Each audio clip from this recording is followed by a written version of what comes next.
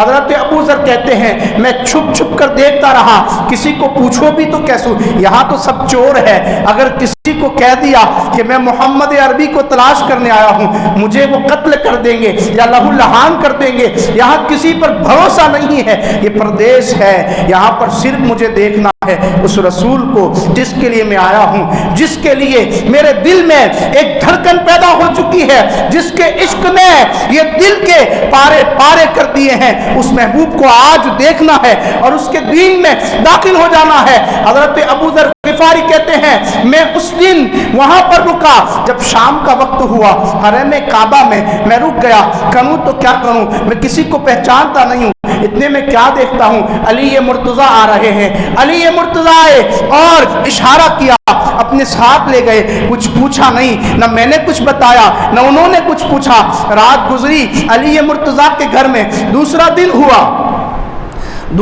ہوا، پھر میں حرم کعبہ میں آ گیا، تلاش کرتا ہوں اس شخص کو جس کے سب متوالے ہیں، تلاش کرتا ہوں اس رسول کو جو عاشقوں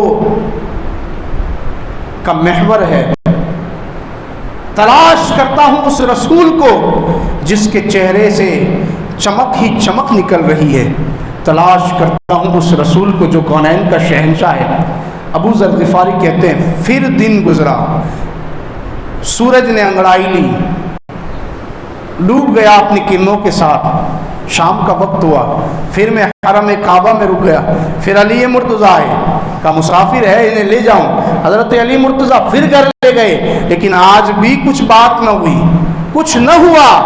حضرت ابو ذر کہتے ہیں میں بھی خاموش رہا، کیونکہ اب وہاں پر سب گنڈے تھے نا، میں کس کو کہتا کہ میں محمد عربی کی تلاش و جستجو میں آیا ہوں، کسی کو کہہ تو نہیں سکتا تھا، اگر کسی کو کہہ دیا اور وہ کفر والا نکلا، وہ کفار قریش میں سے نکلا تو میرا ریزہ ریزہ نکال دیں گے، بس اسی وجہ سے حضرت ابو ذر کہتے ہیں وہ رات بھی گئی، صبح میں پھر میں جو ہے اپنا بسترہ لے کر حرم کعبہ کی طرف آیا، پورا دن گزر گیا، وہ محمد عربی مجھے نہ ملے، تیسرا دن بھی نکل گیا تھا کہ حضرت علی، میں سو ہی رہا تھا حرم کعبہ میں کہ حضرت علی رضی اللہ تعالیٰ عنہ پھر آئے اور اپنے اشارے کو اپنے ہاتھ سے اشارہ کیا، میں حضرت علی کے پیچھے چل دیا، میرا بھی تو کوئی سہارا نہیں تھا، اب میں کیا کرتا، اب علی نے سکوت توڑ دیا، 3 دن ہو چکے تھے، کہا بتاؤ تو صحیح کیوں آئے ہو، کس وجہ سے آئے ہو، آنے کا مقصد کیا ہے، مسافر ہو کیا ہو، آنے کا مقصد کیا ہے، کہا میں بتاؤں گا، وعدہ کرنا تم کسی کو نہیں بتاؤ گے، اس بات کو راز ہی رکھو گے، میں آیا ہوں اس رسول کے لیے جس کا ڈنکا بج رہا ہے، میں آیا ہوں اس رسول کے لیے جو کونین کا شہنشاہ ہے، میں آیا ہوں اس رسول کے لیے جو یہ کہتا ہے اللہ ایک ہے، اس کا کوئی شریک نہیں اور میں خدا کا رسول ہوں۔ کہا ٹھیک ہے ایسی بات ہے، اب علی تو جانتے ہی تھے کہ کون ہے یہ، کہا ٹھیک ہے کل صبح اٹھنا میں تجھے محمد عربی کی بارگاہ میں لے جاؤں گا، قربان جائے۔ حضرت ابو ذر غفاری رضی اللہ تعالیٰ صبح ہوئی، حضرت علی رضی اللہ تعالیٰ لے کر حضرت ابو ذر غفاری رضی اللہ تعالیٰ کو لے کر پہنچے مصطفیٰ کریم کی بارگاہ میں، جیسے ہی حضور کو دیکھا آنکھ سے آنکھ ملی، زبان سے نکل گیا اشہد ان محمد رسول اللہ صلی اللہ علیہ وسلم، میں گواہی دیتا ہوں کہ آپ اللہ کے رسول ہیں، محمد اللہ کے رسول ہیں۔ بس یہ سننا تھا، ایمان کی ایک جوش، ایمان کا ایک جوش پیدا ہو گیا۔ حضور صلی اللہ علیہ وسلم نے فرمایا ابو ذر ابھی تم اپنے اسلام کو پھیلاؤ نہیں، تم اپنے قبیلے میں جانا تو اس کو ظاہر نہ کرنا، جب میں اشارہ دوں گا اور فتح حاصل ہو جائے گی تب تم اس کو علل اعلان کر دینا۔ حضرت ابو ذر غفاری چونکہ جوش والے تھے، ان کے جوش نے انگڑائی لی، کہا یا رسول اللہ آج تو میں اعلان کر کے رہوں گا، یا رسول اللہ آج تو میں اعلان کر کے رہوں گا، اور کفار مکہ کی جماعتوں میں جا کر اعلان کروں گا کہ اشہد ان محمد رسول اللہ صلی اللہ علیہ وسلم۔ اب نکلے ابو ذر غفاری، حرم کعبہ میں اور دیکھا ٹولے ہیں کفار کے، جا کر اعلان کر دیا اشہد ان محمد رسول اللہ، بے شک محمد اللہ کے رسول ہے۔ ابو ذر غفاری کہتے ہیں اتنے میں لوگ تھے بڑے شدید غصے میں آ گئے، کفار بڑے شدید غصے میں آ گئے، مجھے مارنا شروع کر دیا، پتھروں سے مارتے، ڈھیکے مارتے، جو ہے ہاتھوں سے مارتے، کیا کیا کر کے مجھے لہو لہان کر دیا، میں بے ہوش ہو کر گر گیا۔ اتنے میں عباس آئے اور عباس نے کہا رکو رکو، تم کسے مار رہے ہو؟ یہ ابو ذر غفاری قبیلے غفار کا ایک شخص ہے، تمہیں پتا ہے تمہارے تجارت کے قافلے اسی علاقے سے گزرتے ہیں، آج اگر اسے کچھ ہو گیا تو اس کے قبیلے والے تمہارے تجارتی قافلوں کو یہاں سے جانے نہیں دیں گے۔ لوگ رک گئے، کہتے ہیں عباس مجھے اٹھا کر محبوب کی بارگاہ میں لائے۔ پھر صبح ہوئی، پھر میں نے جا کر پھر اعلان کہا اشہد ان محمد رسول اللہ۔ حضرت ابو ذر کہتے ہیں محبوب کے عشق میں سب برداشت تھا، مجھے لاتے پڑتی، جپاٹے پڑتے، جو کچھ بھی ہوتا برداشت تھا، لیکن میں محبوب کے ڈنکے کو بجا کر رہوں گا، رہے گا یوں ہی ان کا چرچا رہے گا، پڑے خاک ہو جائے جل جانے والے۔ کیا کیا کیا، پھر وہی دن آیا، پھر بے ہوش ہو گیا۔ پھر عباس آئے، کہا تمہیں شرم نہیں ہے، تم کسے مار رہے ہو؟ پھر لے گئے حضرت عباس۔ 2 دن یوں ہی چلتا رہا، پھر حضور نے ارشاد فرمایا ابو ذر اپنے علاقے میں جاؤ۔ حضرت ابو ذر غفاری اپنے قبیلے میں گئے۔ دیکھیں عشق صحابہ کا کیسا تھا محبوب سے۔ جب عشق سکھاتا ہے آداب خداگاہی تو کھلتے ہیں غلاموں پہ اسرار شہنشاہی۔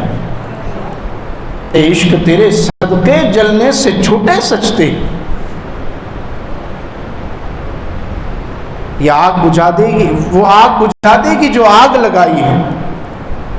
یہ عشق میں ایسے تڑپاؤ کہ کوئی اس پر حملہ نہ کر سکے، یہ دل، یہ جگر، یہ آنکھیں ہے، یہ سر ہے، یہ آپ ہی کا ہے یا رسول اللہ، جو کچھ ہے سب آپ کا ہے۔ حضرت ابو ذر غفاری اپنے قبیلے میں گئے اور اسلام کی دعوت دی۔ حضرت ابو ذر غفاری نے سب سے پہلے اپنے بھائی سے کہا میں نے محمد عربی کا کلمہ پڑھ لیا۔ حضرت انیس نے کہا کہ ابو ذر میں نے تم سے پہلے کلمہ پڑھ لیا محمد عربی کا۔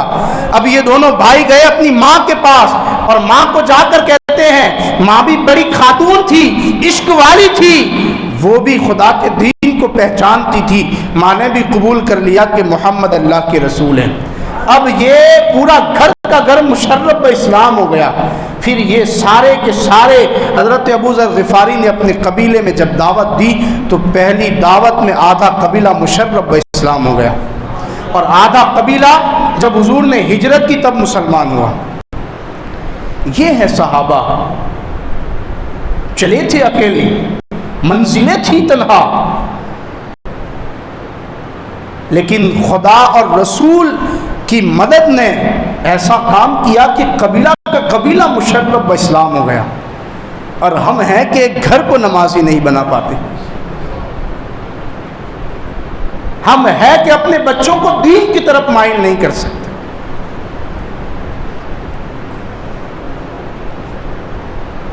میرے پیارے آقا صلی اللہ علیہ وسلم کے پیارے دیوانوں، دیکھیں صحابہ کی قربانیاں عشق رسول میں کیا ہے۔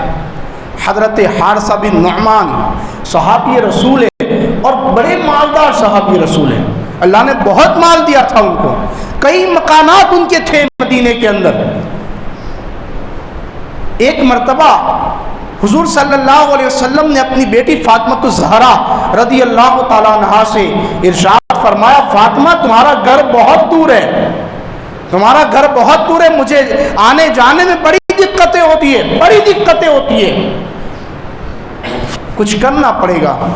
حضرت فاطمہ نے عرض کی، یا رسول اللہ آپ کے گھر کے قریب میں حارث بن نعمان کے کئی مکانات ہیں، آپ ان سے ارشاد فرما دے، حارث منع نہیں کریں گے، آپ کہہ دیں میں آپ کے قریب میں آ جاؤں گی، اگر وہ کہہ دیتے ہیں تو میں ان کے مکان کے اندر آ جاؤں گی تو ہم آپ کے قریب ہو جائیں گے۔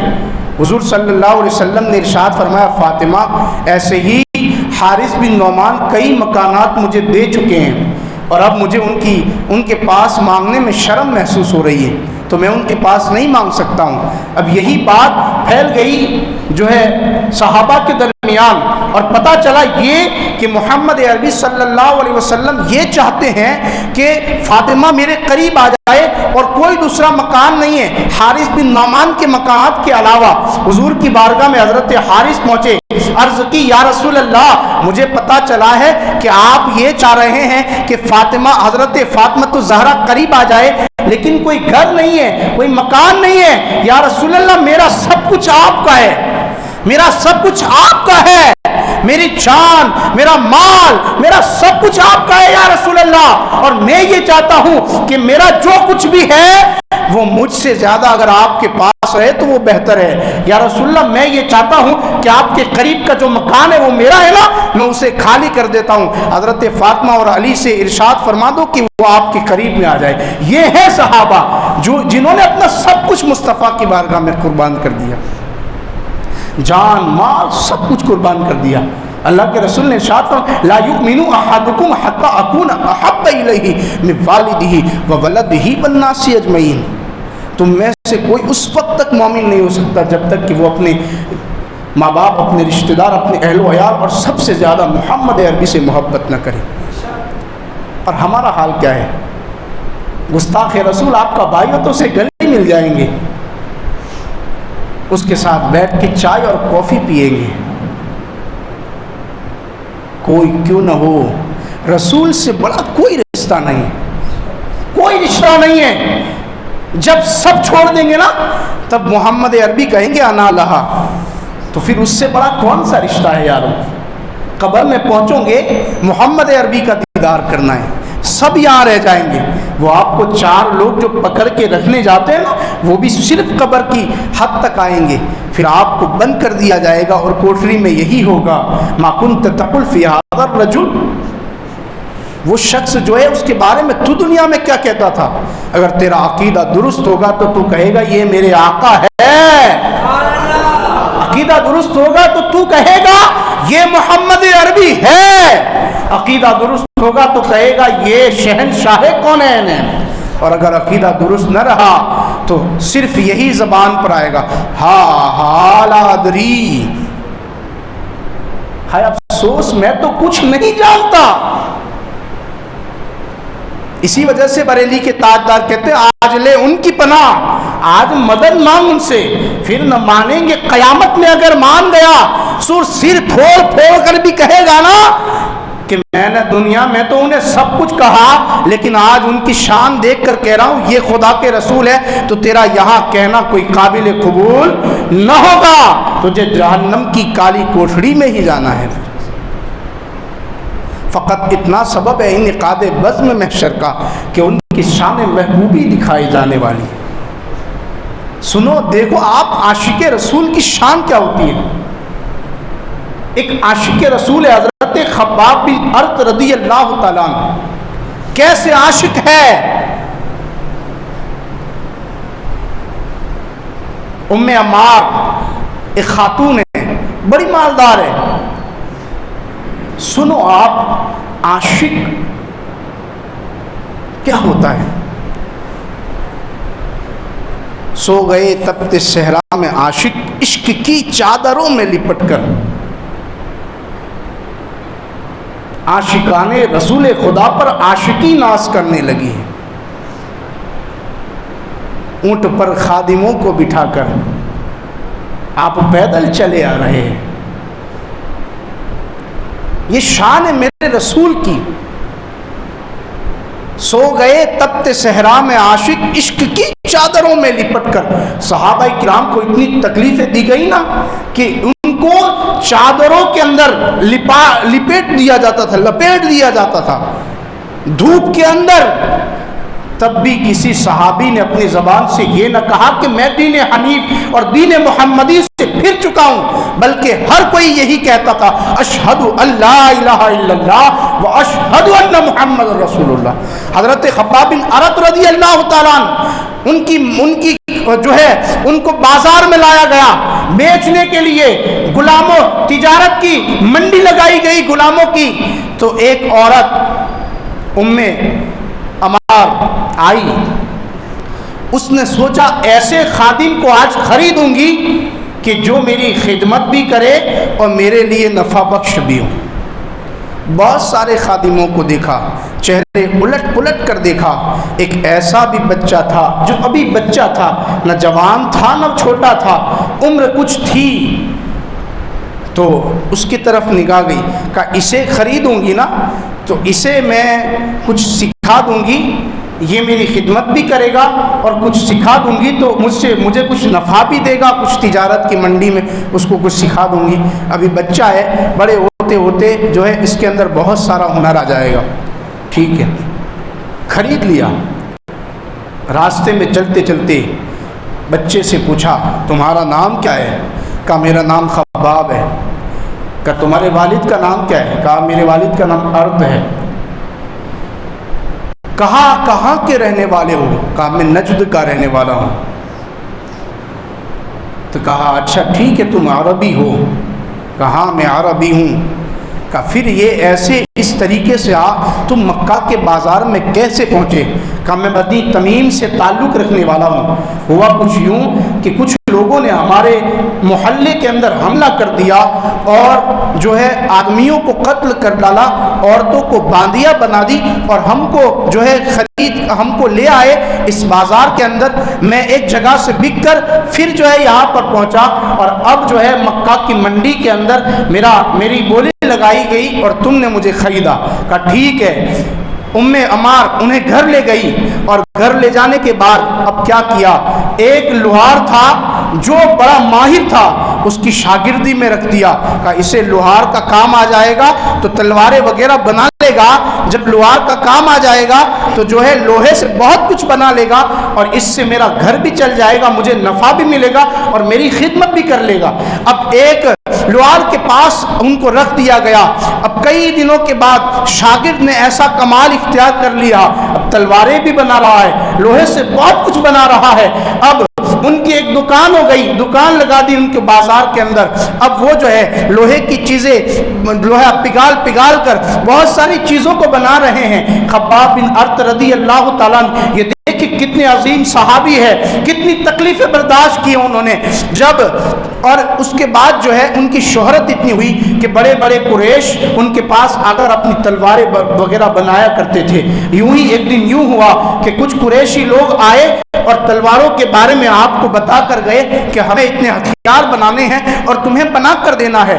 حضرت خباب بن ارت رضی اللہ تعالیٰ کہیں نہیں جاتے تھے، اپنے گھر جاتے، اپنا کام کرتے، اس کے علاوہ کہیں نہیں جاتے تھے۔ لیکن جب قریش کے سردار آئے تو خباب بن ارت اپنے گھر نہیں ہیں، کچھ دیر کے بعد وہ آئے دور سے، کہا بڑا تعجب ہوا، اس شخص کا معاملہ ہی بڑا عجیب ہے۔ کہا کون؟ کہا کون؟ اب وہ لوگ بھی چاہتے تھے کہ خباب خود بتائے، لیکن خباب بھی کہتے ہیں کہ تم کو نہیں پتا ایک شخص ہے، بڑے حسین چہرے والا ہے، اور وہ جب مسکراتا ہے تو اس کے دانتوں سے روشنی نکلتی ہے، اتنا عظیم ہے وہ، بڑا سچا ہے۔ بڑا تعجب ہوا، پوچھتے پوچھتے آخر میں ان لوگوں نے یہی بات کی کہ کیا تم محمد عربی کی بات کرتے ہو؟ کہا ہاں، ان کا کلام بڑا سچا ہے، وہ بڑے سچے ہیں، وہ ایک خدا کی عبادت کی دعوت دیتے اور میں نے انہیں قبول کر لیا ہے۔ اب یہ لوگ غصہ ہو گئے اور ان کو مار پیٹ کر بے ہوش کر دیا۔ حضرت خباب کہتے جب ہوش آیا نا تو کیا دیکھتا ہوں سب چلے گئے تھے، میری آنکھوں میں دھندلانا پن تھا۔ کچھ دیر کے بعد جب میری مالکہ کو پتہ چلا تو اس نے بھی مجھ پر ظلم و تشدد کے پہاڑ توڑے۔ اسی پر بس نہیں، اس نے اپنے بھائی کو اپنے ساتھ لے لیا، اور خباب بن ارد کہتے ہیں کہ لوہے کو پگھلا کر جو ہے میرے جسم پر لگا دیتے تھے، میرے جسم کو جو ہے لوہے سے باندھ دیتے تھے، جگہ جگہ پر مجھے داغا جاتا تھا، میرے جسم کو اور میرے چہرے کو داغا جاتا تھا۔ جب دوپہر کا وقت ہوتا نا تو میرے جسم پر لوہے کی کڑیاں پہنا دی جاتی اور مجھے زمین پر لیٹا دیا جاتا۔ کہتے ہیں میری چمڑی پگھل جاتی تھی، چمڑی پگھل جاتی تھی، اتنی شدید تکلیفیں دی گئی مجھے۔ جب شدت کی تکلیفیں برداشت نہ ہو سکی تو پھر میں نے ایک دن اپنے کچھ ساتھیوں کے ساتھ محمد عربی کی بارگاہ میں پہنچا، عرض کی یا رسول اللہ، اللہ کی مدد کب آئے گی؟ ہمیں اتنی شدت کی پریشانیاں کیوں دی جا رہی ہے؟ ہمیں اتنی تکلیفیں کیوں دی جا رہی ہے؟ کہا اے خباب، یہ عشق کی راہیں ہیں، بتاؤ تم سے پہلے لوگوں کو زمین میں گاڑ دیا جاتا تھا اور لوہے کی چھریاں ان پر چڑھائی جاتی تھی، اے خباب ان کے جسم کو نوچا جاتا تھا۔ یہ عشق کی راہیں ہیں، یہ امتحان کی راہیں ہیں، خدا کی پکڑ ہوگی تو بڑی سخت ہوگی۔ حضرت خباب بن ارد کہتے میں اس کے بعد چلا گیا حضور کی بارگاہ سے اور بڑی تکلیفیں ہوئی، لیکن کبھی میں نے شکوہ شکایت نہ کی۔ جب مجھے لوہے کی زنجیروں میں پگھلا کر جب لوہے کی زنجیریں میرے ہاتھوں اور پاؤں میں باندھی جاتی تھی نا، اور پھر تھوڑی دیر کے بعد جب میں ایک دم مردہ ہو جاتا تھا، پھر کھڑا ہوتا تو کہتے تھے کیا تو اب بھی کہتا ہے کہ محمد خدا کے رسول ہے؟ کیا تو اب بھی ایک خدا کو مانتا ہے؟ کہا ہاں میں اب بھی ایک خدا کو مانتا ہوں، اب بھی کہتا ہوں محمد خدا کے رسول ہے۔ اور پھر جو ہے پھر پوچھا جاتا، حضرت خباب کہتے پھر پوچھا جاتا مجھے تھوڑی دیر کے بعد، بتا لات و عزیٰ کے بارے میں تیرا کیا عقیدہ ہے؟ تو کہتے ہیں میں یہ کہتا وہ صرف بت ہے، وہ کچھ نہیں کر سکتے، نفع اور نقصان کی کوئی قدرت ان کے پاس نہیں ہے۔ پھر مجھے ستایا جاتا، پھر مجھ پر ظلم ہوتا۔ اب ایک دن حضور صلی اللہ علیہ وسلم کا گزر ہوا، حضرت خباب کہتے ہیں مجھے شدید لوہے کی جو ہے چیزوں کے اندر لوہے کو گرم کیا جاتا، پھر مجھ پر داغا جاتا، لوہے کو گرم کیا جاتا، پھر مجھ پر داغا جاتا۔ اتنی شدت کی تکلیف جب محمد عربی نے دیکھی، عرض کی اے پروردگار عالم، خباب کی مدد فرما، خباب کی مدد فرما۔ بس یہ کہنا تھا کہ اس کی جو مالکہ تھی نا، اس پر اللہ رب العزت نے ایسا عذاب مسلط کیا، ایسا عذاب مسلط کیا کہ وہ جب بولتی تھی نا تو کتے کی آواز نکلتی تھی۔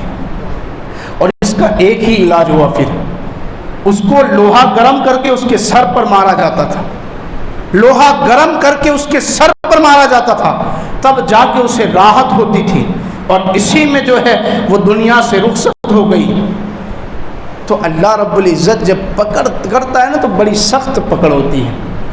یہ ہے صحابہ جنہوں نے اپنی قربانیاں محبوب کی بارگاہ میں پیش کی، اور کیوں نہ پیش کرتے، حسن کا ایک خزانہ مصطفیٰ کریم کی ذات ہے، اور ایسا حسین ہے وہ جس کے حسن کے آگے سب مان پڑ جاتے ہیں، سب مان پڑ جاتے ہیں۔ میرے پیارے آقا صلی اللہ علیہ وسلم کے پیارے دیوان، اور خدا کی جب پکڑ ہوتی ہے نا تو پھر ایک مچھر کے ذریعے بادشاہ وقت کو ختم کر سکتا ہے۔ رب کی پکڑ بڑی سخت ہے۔ میرے پیارے آقا صلی اللہ علیہ وسلم کے پیارے دیوانوں، بس یہی کہوں گا، عشق گر جرم ہے، پھانسی کی سزا دو مجھ کو، در محبوب پہ لیکن یہ سزا دی جائے، کروں تیرے نام پہ جاں فدا، نہ بس ایک جاں دو جہاں فدا، دو جہاں سے بھی نہیں جی بھرا، کروں کیا کروڑ جہاں نہیں۔ ابھی بھی وقت ہے، آ جائیے اس رسول کے قدموں میں، آ جائیے اس محبوب کی بارگاہ میں، آ جائیے اس رسول صلی اللہ علیہ وسلم کے دین کی طرف ہم مائل ہو جائے، دنیا بھی ہماری کامیاب اور آخرت بھی ہماری کامیاب۔ آنے والی گھڑیاں بڑی اہم ہے، بڑی بابرکت ہے، شب برات ہمارے درمیان آ رہی ہے، تو ہم اس کا فائدہ حاصل کریں۔ یہ رات بڑی عظیم رات ہے، بڑی عظیم رات ہے، اپنے گناہوں سے توبہ کریں۔ اس رات میں دفتر تبدیل ہوتے ہیں، نئے نامہ اعمال لکھے جاتے ہیں سال بھر کے۔ اس رات میں بڑی برکتیں ہیں، تو ہم اس کو ضائع نہ کریں۔ قرآن عظیم کی تلاوت کریں، عبادتیں کریں، اور اس رات کو گپا شپی میں وقت گزاری میں نہ گزارے۔ میرے پیارے آقا صلی اللہ علیہ وسلم کے پیارے دیوانوں، انشاءاللہ اس رات میں بھی اجتماع حسینی مسجد میں ہوگا۔ آپ تمام حضرات وہاں پر بھی عشاء کی نماز کے بعد آنے کی کوشش کریں۔ میرے پیارے آقا صلی اللہ علیہ وسلم کے پیارے دیوانوں، ہمیں خود عمل کرنا ہے اور دوسروں کو اس کی دعوت دینی ہے۔ اگر یہ کام رہا انشاءاللہ العزیز ہماری دنیا بھی کامیاب ہو جائے گی اور ہماری آخرت بھی کام ہو جائے گی۔ عشق گر جرم ہے، فاسق کی سزا دو مجھ کو، در محبوب پہ لیکن یہ سزا دی جائے۔ وما علینا الا البلاغ۔ السلام علیکم ورحمۃ اللہ وبرکاتہ۔